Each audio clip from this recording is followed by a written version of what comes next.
Hello, welcome back to Weaste Allotments.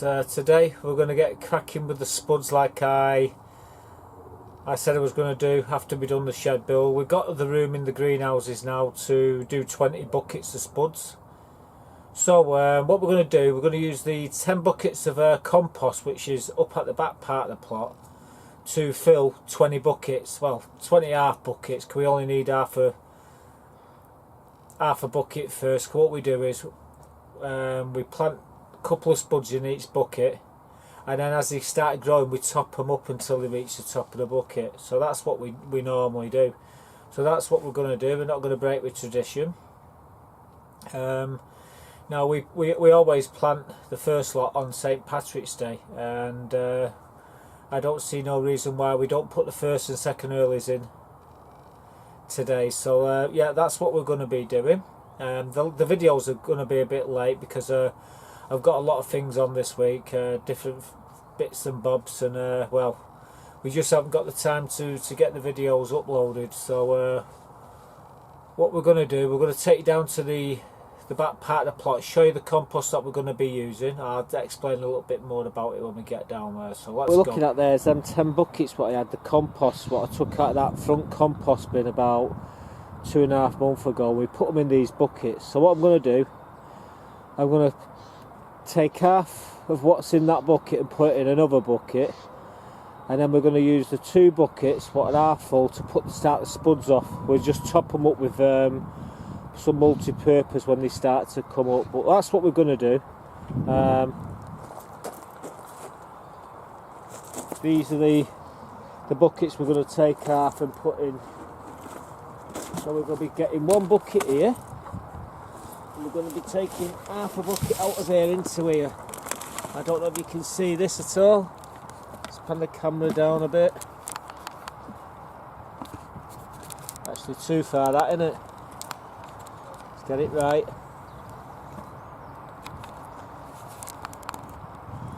Terrible that. Oh. Right, so what we're going to be doing is taking half of this soil out of here.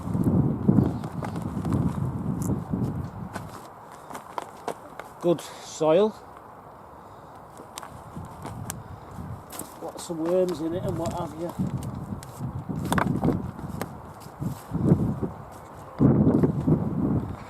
Right, what we're going to do now is put potatoes into that. We're going to obviously put some potato grow more and some microfusal fungi, but like I said, we're going to take half of each of the buckets and put them in an empty bucket. So we've got 20 buckets in total, and like I say, we'll put the spuds in, put all the gubbins in, all the fertilisers and what have you, stick them in the greenhouse. Right, so I'm going to crack on with that. I'll be right back. Let's get them into the greenhouse.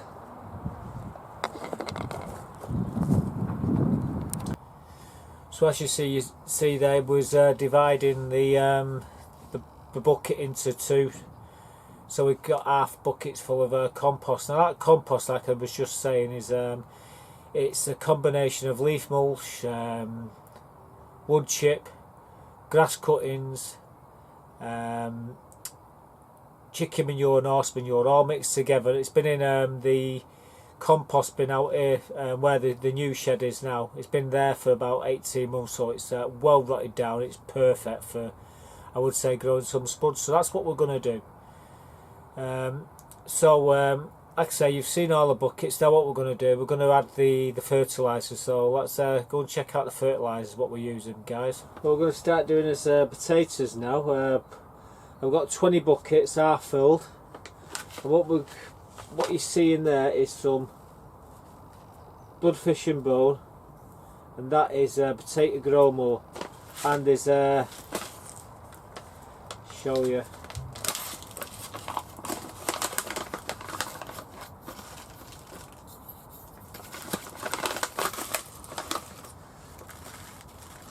There's about that much microfusal fungi in each of these buckets. There's 10 buckets there. There's another 10 in the other greenhouse. There we go. They're the fertilisers, bloodfish and bone, potato grow more, and this microfusal fungi. It's absolutely fantastic. I found last year we did a couple of experiments, and 33% of it was a better yield using the microfusal fungi. So I thought we'll give it another go this year, but with them all, and see what happens, see if there's any difference with them all. We had some cracking yields. We had best yields was 16.5 pound of Salpomeras out of a 30 litre bucket. So that's the one we got to beat this year. But I'm not holding out. You know, it all depends on the weather and how often we water these things. Now we had a problem watering them because we had them too close, and it was hard to get in there and constantly watering, because potatoes need lots of water. But you got to be careful because you can overdo it as well. But anyhow, yeah, that's the fertiliser. So let me just show you put a couple of spuds in and show you how we're doing it. Yeah, the potatoes what we're going to be starting off. Aaron Pilot. Now they're the chits. Some nice chits on that. Same with that one. So what we're going to do, we're going to dig in.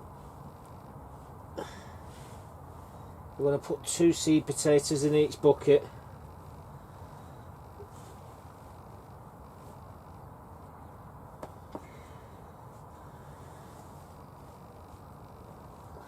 So we've got 2 seed potatoes, and that's it basically. We do not have to water this because this is lovely and compacted. Look at that, worms in it and everything, so you know.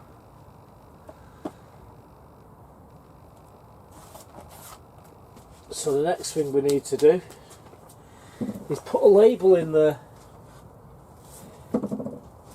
Label Aaron Pilot with the date 17/03/16. So what we've got to do now is keep an eye on them. When they start to come up through the soil, and we start to bank them up with some very multi-purpose compost. But the compost that we're using there, it's my own compost out of my own compost bin. And so there we go, couple of spuds each, stick them in. Bit of once we put them in the buckets, I do put some slug pellets over the top as like a layer, permeable layer. So when the potatoes start to grow up and we start to banking them up, there's like a layer about halfway down, and I find that the potatoes seem to keep to the bottom half of the bucket really.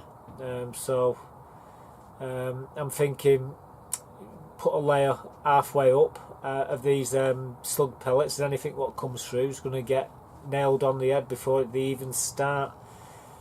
But yeah, they're the potatoes. There's like I say, you've just seen the 20 these like I said, the five varieties that we're doing. So what we're going to do now, well, we forgot to put the bloody gutter on the shed, didn't we? So I'll show you a clip me doing the gutter. I'll explain a bit how we did it. It's very simple. But yeah, let's go and have a look at the gutter. I'm sorry about the wind, guys, but what we're doing here,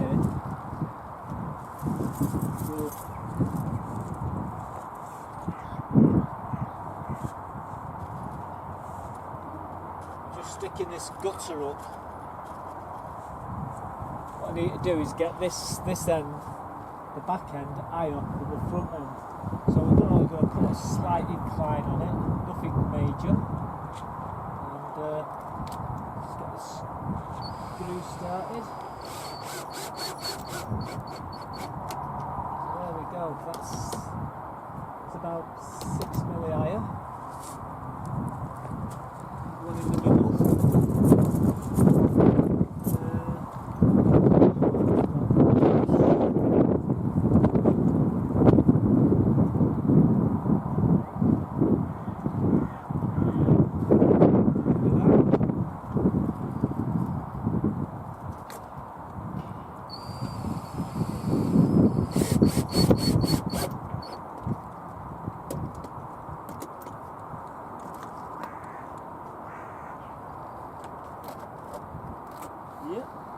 All I've got to do now is cut this end out. So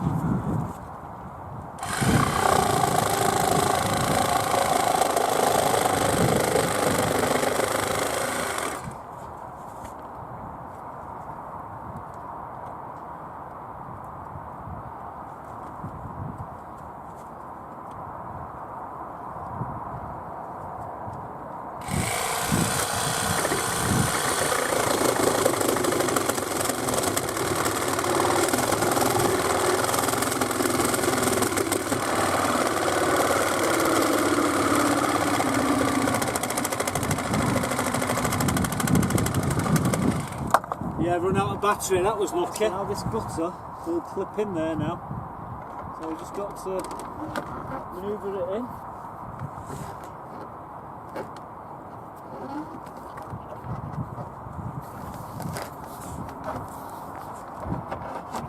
There we go.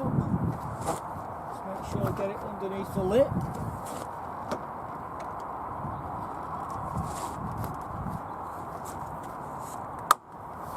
Number 1, number 2. So that's not number 2, that's number 3.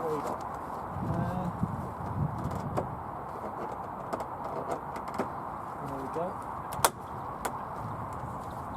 Perfect.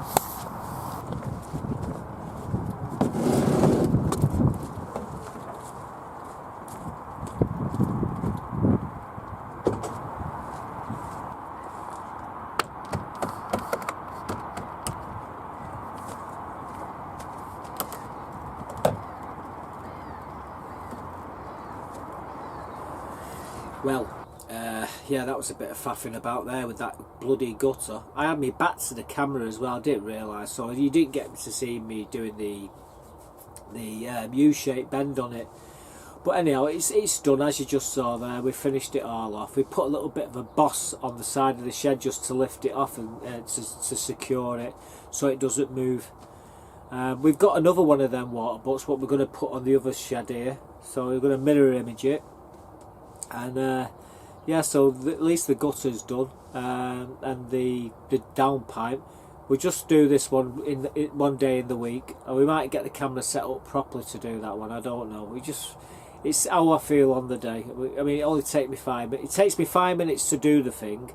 It takes me 2 hours to do the video. So you can see my dilemma. I mean, so you know, if I've got time, I'll do a video. Otherwise, we'll just change it, and I'll show it you change. Right, so as you all noticed in the last update, the last video of the shed build, the aspen staple, yeah, right.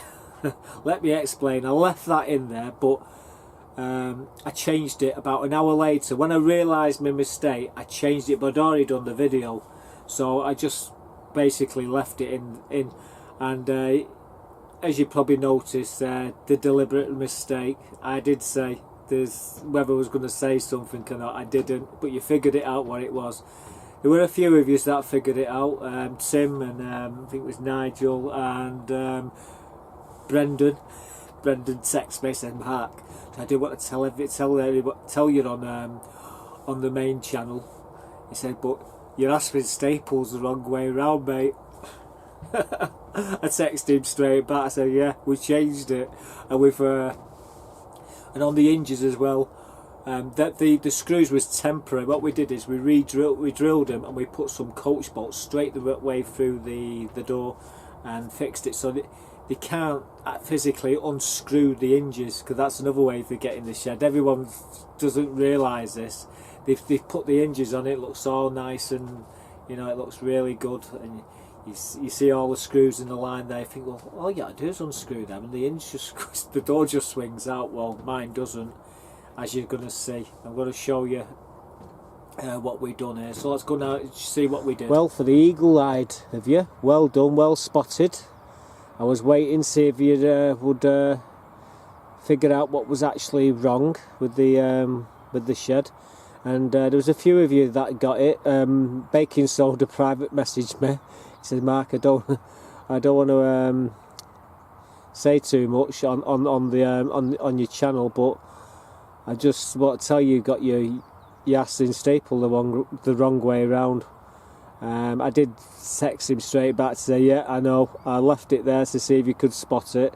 It's already been turned the right way around. My mistake, and I'll show you the reason why I made that mistake in a bit. But as you can see down here, we've now got the round-headed coach bolts on the hinges. We've come down the next day. This video's about, well, today's Saturday, so we come down yesterday, or was it the day before, and we actually changed these bolts out here as well. Now I've actually got a new aspen staple for this door. and as you can see, you've got the coach bolts up on the hinges here. Now, like I say, I've got another aspirin staple. Oh, the handle got bigger, it grew. I found the other bloody handle, so we put that one on so I can get my hands in. There, my hands are like shovels. So that was a deliberate mistake. Like I say, Brendan, baking soda, he got it straight away. So did Nigel, and so did Sim. Well done, you guys, you eagle-eyed bunch of buggers. Can't feel yous. But yeah, we've got to put a bit of sealer in there and just touch that up so you can't see the door. But I haven't decided yet whether or not to put this one. Let me go and show you. Right, this is the one what we've got. This is the aspirin staple. Now we've got an identical one of these. Now see where I made the mistake? See this bracket here? It hasn't got a plate that covers it. This will not cover it. If you was to flip that over there, it just come flush to there.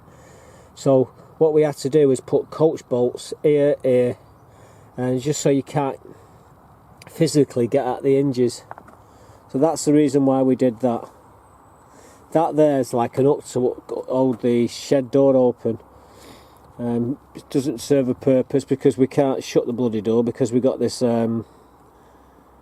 what's it call it here, this hanging basket and the chairs there. But we might take that off and stick it on the other shed, I don't know. Doesn't really need it. But yeah, that's why I made the mistake, initially made the mistake, thinking I was putting the same bloody aspirin staple on. Now we've got an identical one to that. So I was thinking, sticking that on to keep them all the same. I haven't decided yet, but like I say, we've come back over there. Like I say, it is right. I mean, it is locked. So yeah, there we go. Right. So onwards and upwards. Got a few things I'm going to be showing you in the clips. Probably already started showing them, yeah, but don't worry, guys. We've actually got it all covered. There's the aspirin staple the right way around. So that's that. That's the locks and the hinges sorted out. As you just saw on the other shed, I've actually got another aspirin staple to match the other one. I might even put that back on, but if I do it, I'm going to have to do it the same way as I've done the other shed, because it hasn't got a cover to cover the actual screws. So you have to use these round-headed bolts and use lock nuts on the back of the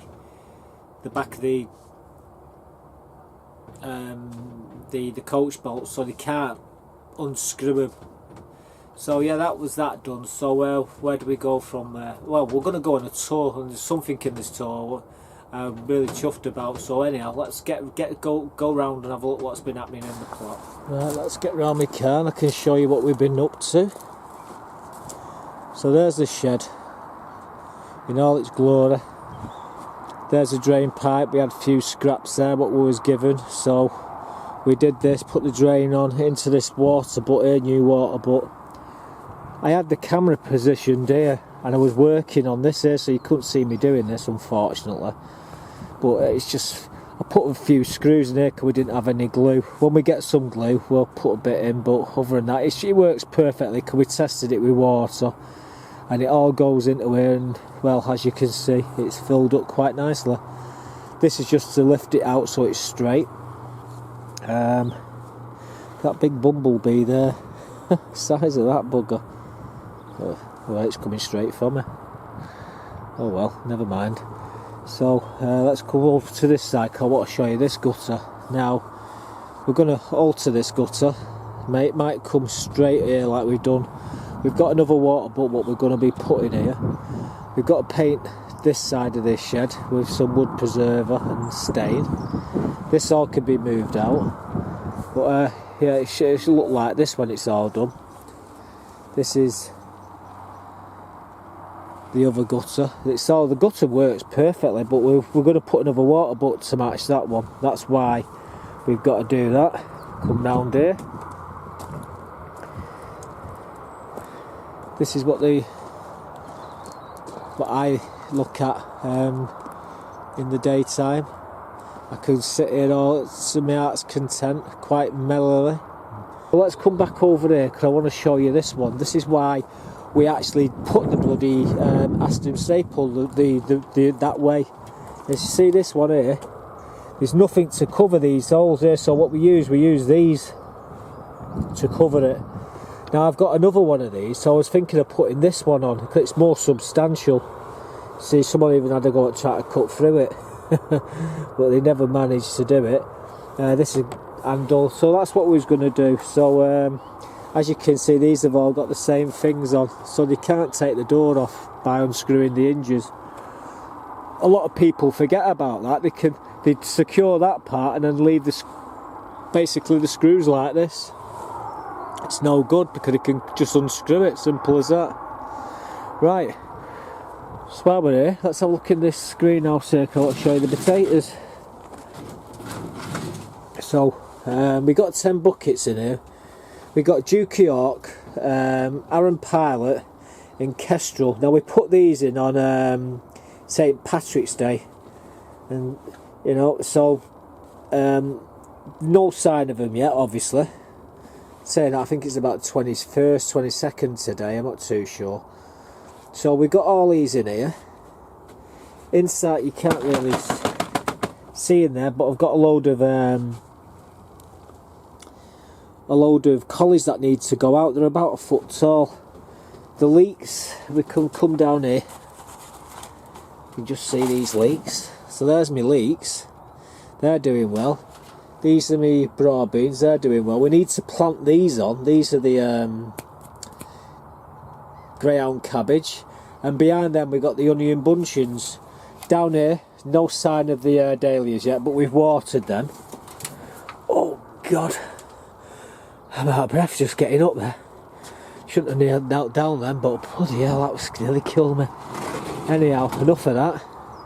So we'll come round here, and I've got to do it again. Oh good God. Right, so lift this up so you can see in here. So that's my frame. These are my peas. These will be going out shortly. I mean, let's have a quick look at them. They're my peas in gutters, and they're doing absolutely wonderfully. So we'll be putting them out very shortly. We've got a few strawberries there, and some of these not begonias, they're lilies. They're actually coming up, so I need to put that cover back down there, the fleece on that, just to take the chill off them. Them there and a couple of chilies. Whether they come back or not, I don't know, but let's close this up. So that's that closed. Obviously we load of daffodils and what have you coming up along there. We was going to move them to round the front. We've got a load of flowers coming up in this herb bed. Yeah, it's going to be an herb bed, but not just at the moment. This is a little golden delicious tree in a bucket, and we've got some more tulips coming around the bucket there. We still haven't picked all the dead leaves out of here. We're going to do that. That's one of the next jobs. We're going to do some wood preserver around all the beds to, you know, to preserve them a little bit longer. These are little daffodils all starting to come up now. Look at that beautiful little tulip there. We've got another tulip over there. In fact, a few of the tulips are coming up. And there's not just one type of daffodil here, guys. There's a whole host of golden daffodils. There we go. Even got a cracking of Wordsworth. Actually know that poem, but we're not going to say it. We're going to continue here. Look at all these tulips all coming up now. Tulips here, look at these beautiful little tulips breaking through here. It's going to be glorious. I mean, there's a few different types of daffodils here. Lighter yellows. The trumpets are different colours. These are smaller, more with different trumpets on them. Oh look, we've got another tulip coming up here.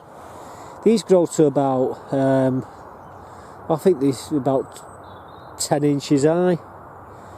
We've got more daffodils coming up along the orchard. Buds are starting to form on the trees now, that's good. We've got a blueberry over here where the buds are starting. In fact, it's coming into leaf. Excellent. The leaves are coming back. I've done nothing to this. All I do is each year I've got a conifer in my back garden, and I get all the needles and I just sprinkle a load of needles around the tub and leave it, and every year it comes up without fail. Brilliant. Some mint there. We need to chop that back and let new growth come through. These onions are drying out a bit at the moment, although I do hear we're going to have a load of really severe rain on the way, so they'll be okay shortly. We've still got to repair this. We can do that now, and that piece there and this piece here, we can do that because we've got the shed built. That's the profile looking at the shed, like I say, from middle up plot. So all the paths are all been redone. It just needs painting. All the black currants have got buds on. Tulips, some of the daffodils are completely flat now. The reason for that was it snowed about 2 weeks ago. It was covered in snow on here. I think it was about the third or fourth video before this. You can see every one of them daffodils, and they were all face down in the snow. Well, they've all stood back up, and they're starting to go over now, unfortunately. But there is more coming up amongst them. You can see all the tulips coming up, and all the more daffodils coming up all the way along. This is rosemary, and this is starting to flower as well. They just start to see little flowers suddenly appear there. This is a fig tree. Ground's drying out a bit, so you know, but don't let that kid you. It's going to be really, really bad in the next couple of weeks. These me hyacinths, they're starting to flower. Got a big bloody bumblebee there. What a whopper, size of that. Anyhow, back over here. Like I say, all the tulips are coming up in these planters as well. That rose is starting to climb again. All my buds are appearing on the trees, so this part of the plot's looking absolutely fantastic, except for taking the dead leaves out of them strawberries. We'll do that probably in the week. Right, some little crocuses there coming in here. Let's have a look in here. So here's the other 10 potatoes. So we got some Swift, Charlottes, and the other 2 Kestrel, because we've done 20 if you remember. There's another load of late main crop there underneath that. We'll be planting them out in about 3 weeks' time. I've just got to sort all my compost out. I've got a friend who's got a garden centre, and he's going to give me brother's rates basically, so it won't be too expensive. All my chilies and my tomatoes in there are doing well.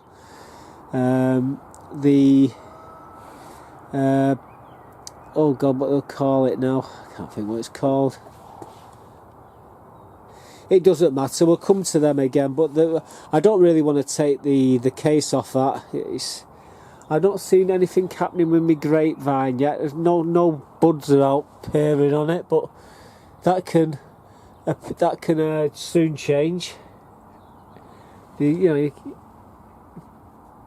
Nothing. No, just having a quick look. Oh, hang on, there we go. Yeah, some little bits coming off there. Yeah, so they are starting, but it's a bit slow. Like I say, we're in zone 3 up here in Manchester, so we're playing catch up with London and the likes of Warwickshire and Hampshire. I think that Warwickshire's in zone 2 if I'm not mistaken. So they're about 2-3 weeks in front of us. So it won't be long before these will start coming up. Right, let's shut the door, keep the what's in there in. So this bed here, well, we're going to be putting some of the In fact, I'm going to have to put the peas in this side. I've realised if I put the peas over there, they're going to cut all the light off the onions, so I'm going to have to put the peas here. We've got the frame behind the shed. I'll show you that in a minute. So this has been fertilized, horse manure, chicken manure, there's all sorts piled in here, lime, you name it, that's what's in this bed. We've got bloodfish and bone around these canes, so the broad beans will be going in shortly. These are all leeks, they're elephant garlic, and that one there, I think that's porcelain white. Is it porcelain? Yeah, porcelain white. They're doing okay. That their bed will be taken over for the delicates, the stuff what everything attacks, so we'll be starting some stuff off in there shortly. But like I said, we're very, we're pushing it at the, I'm pushing everything right to the limit here, because I do know there's going to be some severe storms on the way.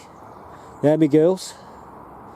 They've stopped laying a bit. I put it down to the corn that I'm giving them, so we've got a load of egg layers, and I think that's the reason why, because we've been giving them so much corn. We've been giving them more corn and we've been giving them egg layers, pellets. So yeah, I'm getting a few eggs still, but not all, and they're still molting, the little buggers, so we don't expect anything special from them. And that one there's, let's talk about the Great Escape. Look at it digging down. Little bugger. Right, yeah, let's come along here, past the girls. They all think they're getting something to eat. I've got a treat for them later. I've got some blowflies, maggots for them. We'll be chucking them in. Never used that. I was going to put it over my beds, but I never got round to doing it. And it's been there for about 2-3 years. We'll find a use for it eventually. Maybe trade it for something. Yeah, there's the corn. They're not really touched that since well, I put new corn in yesterday. They've had about a third of it. There's Gemma there, little porker she is. Got a yellow band on her feet. See, they're just getting the feathers now. This is Courtney here. You're just getting your feathers, aren't you? Oh, you're coming up to see me. There you go. Yeah, see how the tail feathers, she's just starting to get tail feathers back. So while they're growing feathers, they ain't giving laying eggs. No big deal, right? I mean, it doesn't bother me if they don't lay an egg all the time, does it? Hey, Chuck? No, it doesn't. Okay, see ya. Bye. Right, let's have a look around here. Well, rhubarb's doing well. It does really well around it. It's darker and it's more sheltered. There's the pea frame, what we're going to be using, just behind these 2 Harris fences. Now I've just been offered, well actually I've just been given 2 of these 2 more Harris fences off a mate of mine for free scaffolding boards. So yeah, watch this space with them. We've got an idea what we can use these for. These are some paving stones that we can use in trade as well. You see, we got all these things what we get, and we trade with each other. When someone needs something, I'm there to help him, and when I need something, they're there to help me. How it goes, I suppose. All this in here is a load of chicken manure rotting down. The stuff underneath is absolutely fantastic. Made a mistake there. I should have put this on the bottom, but never mind. Like I say, in about 4 or 5 months we'll be putting that into these beds. It's all the chicken manure and the wood chip what they've turned to soil. There's a load more in there. These are all full to the top. I mean, you can't get another thing in these compost bins. We don't need no more compost, I tell you. We need to dig this in. And again inside there, these are all year round collies, and the ball, I think they're called ball, not collies, cabbage and ball cabbage. Digging that over took me nearly 2 hours, just that tiny bit there, it nearly killed me. I didn't even need to dig it.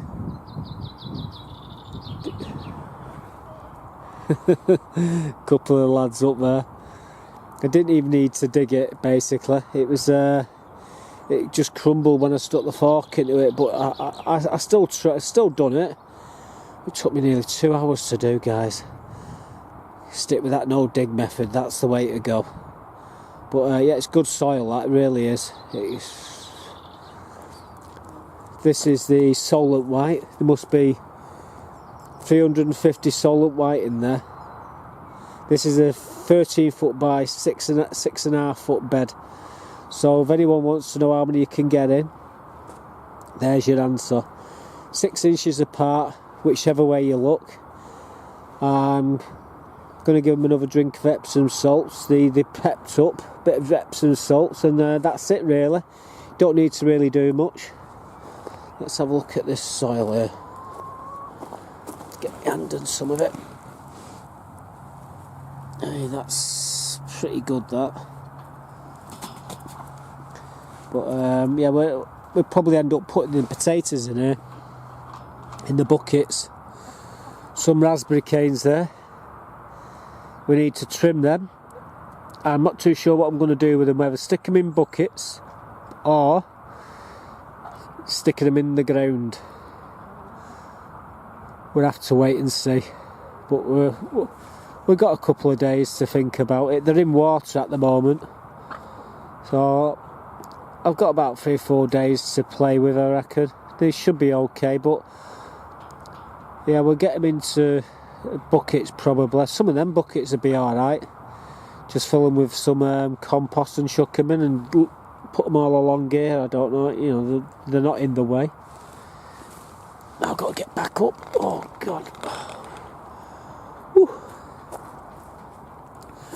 Right, I should not bend down. I can't get back up half the time. Yeah, these onions are doing alright.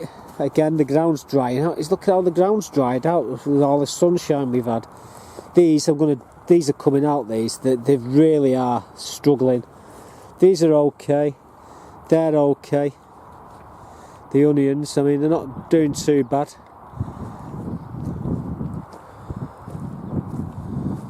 Here's the pond. Saw the goldfish in here a few days. Oh, look what I can see. Frog spawn. The frogs have been at it. Oh God, we've got to go back down again. Oh gee. I don't know if you can see the frog spawn there, guys. Let's see if I can lean over. Yep.